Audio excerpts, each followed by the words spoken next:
اس کے بارے میں چند مسائل سماعت فرمائیں۔ وہ یہ ہے کہ ہر طرح سے اپنے وطن ہی سے پاک و صاف ہو کر جانا چاہیے۔ پاک و صاف ہو کر جانے کا مطلب یہ ہے کہ اگر کسی کا قرضہ اگر حج کرنے والے پر ہے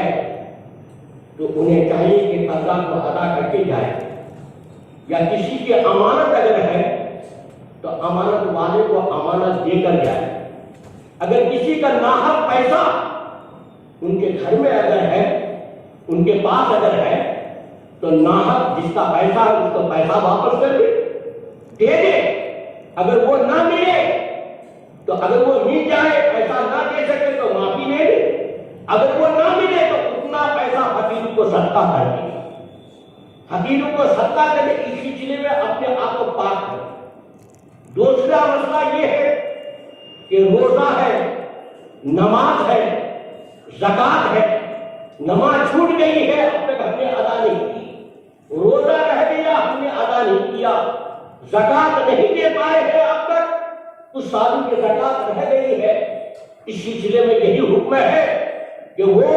نمازوں کو ادا کرنا شروع کر دے، روزے کو ادا کرنا شروع کر دے، زکوٰۃ کو ادا کرنا شروع کر دے، اور جو تاخیر ہو گئی، روزہ قضا ہو گیا، نماز قضا ہو گئی ہے، اس کے لیے توبہ کرے۔ توبہ کرنے والی ہے، توبہ کرے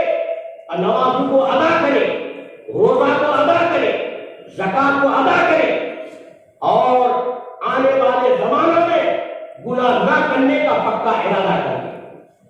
پکا ارادہ کرے کہ آنے والے زمانے میں ہم کسی قسم کا کوئی گناہ نہیں کریں گے۔ دوسری بات یہ ہے کہ سفر کرنا جس کی اجازت کے بغیر مکروہ ہے، جیسا کہ ماں ہے،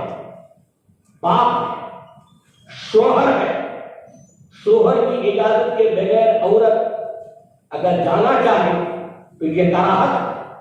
ماں باپ کی اجازت کے بغیر اگر سفر کرنا چاہے تو یہ کراہت ہے۔ ان کو راضی کرنے کی کوشش کرے، مرد ہے یا عورت، ان کو ماں باپ کو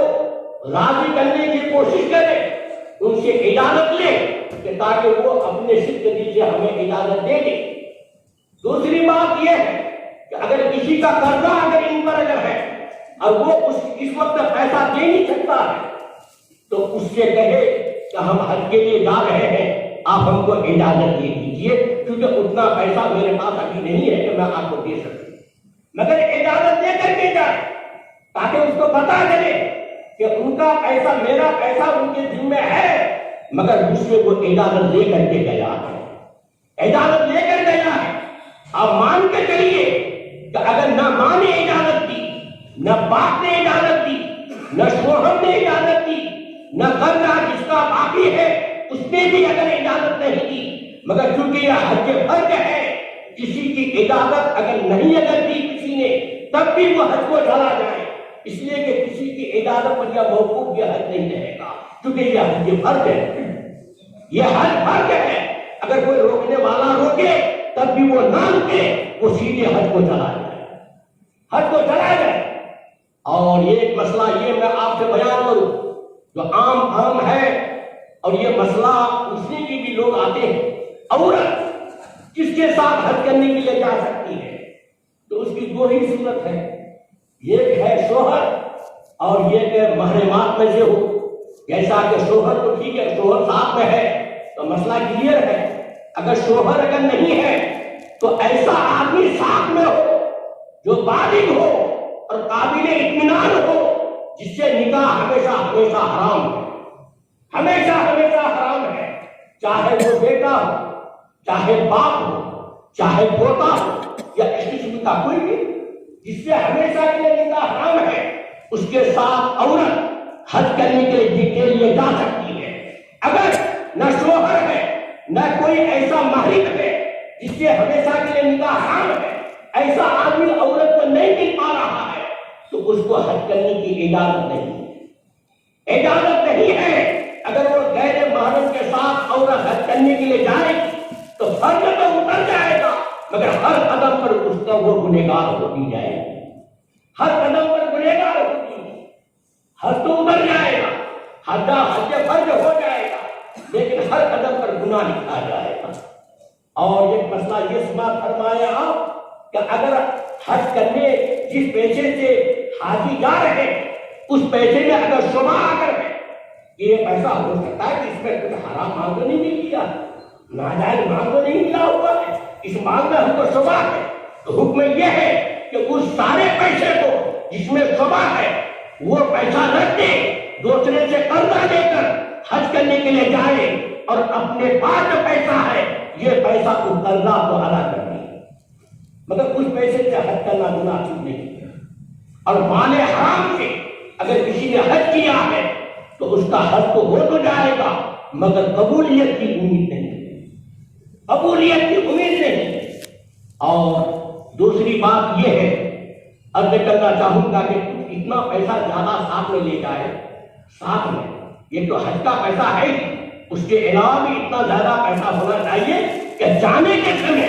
دوست و احباب کی مدد کرتا ہوا جائے، فقیروں کو دیتا ہوا جائے اور مدد کرتا ہوا جائے، یہ حج قبولیت کی نشانی ہے، حج مبرور کی نشانی ہے، حج قبولیت کی نشانی ہے۔ اور ایک بات میں آپ کو بتاؤں کہ جب حاجی حج کرنے کے لیے جائے تو اس کے لیے یہ ہے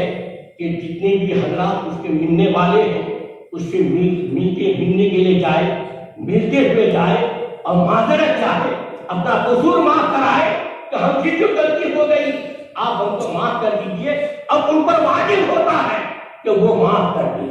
وہ معاف کر دے۔ حدیث پاک میں آیا کہ جو بھائی مسلمان کسی سے معافی کے لیے گئے کہ ہم کو آپ معاف کر دیجئے تو اس پر لازم ہے کہ اپنے دل سے وہ معاف کرے، اگر وہ معاف نہیں کرے گا تو قیامت کے دن اس کو حوض کوثر پر جانے کو نہیں ملے گا، حوض کوثر پر جانے کو نہیں ملے گا، کیونکہ ایک بھائی مسلمان قصور معاف کرنے کے لیے آیا، اب تم معاف نہیں کر رہے ہو، معاف کر دینا چاہیے، فوراً کر دینا چاہیے۔ اور دوسری بات یہ ہے جب حاجی اپنے گھر سے نکلے حج کے لیے تو سب سے دعا کرائے، سب سے دعا کرائے، کیونکہ یہ معلوم ہے کہ اپنی دعا نہیں معلوم قبول ہوتی ہے کہ نہیں ہوتی ہے، مگر دوسروں کے بارے میں یہ آیا ہے کہ دوسروں کی دعا اپنے لیے قبولیت کی امید ہے، قبولیت کی امید ہے، مگر یہ بھی تو نہیں معلوم ہے کہ ان 100 آدمی میں سے کس کی دعا رب کی بارگاہ میں قبول ہے، کس کی دعا قبول نہیں ہے۔ لہذا حکم یہ ہے کہ ہر ایک سے دعا کرائے، ہر ایک سے دعا کرائے۔ اور ایک لاسٹ مسئلہ آپ سن لیں، وہ یہ ہے کہ جب حاجی اپنے گھر سے نکلے لباس پہنے، لباس پہننے کے بعد 4 رکعت نفل نماز ادا کرے، 4 رکعت نفل نماز ادا کرے، الحمد کے ساتھ کل شریف ملا کے 4 رکعت میں، اور پڑھ لینے کے بعد گھر سے نکلے تو روایت میں یہ آیا ہے کہ ان کے واپسی تک ان کے اہل و عیال اور اس کے مال کی نگرانی یہی 4 رکعت نماز کرے گی، یہی 4 رکعت نماز کرے گی۔ بھائی یہی تک میں کچھ بولنا چاہ رہا تھا۔ اللہ کی بارگاہ میں دعا ہے کہ اللہ تبارک و تعالیٰ حاجی حضرات کے حج کو قبول فرمائے اور ان کے صدقے میں ہم سب مسلمانوں کی بھی بخشش فرمائے، جو بھی غلطی ہو بیان میں اللہ تبارک و تعالیٰ معاف فرمائے۔ استغفر اللہ ربی من کل ذنب وخطیئۃ واتوب الیہ، اشہد ان لا الہ الا اللہ وحدہ لا شریک لہ واشہد ان سیدنا محمد عبدہ ورسولہ۔ سبحانک اللہم وبحمدک لا الہ الا انت استغفرک۔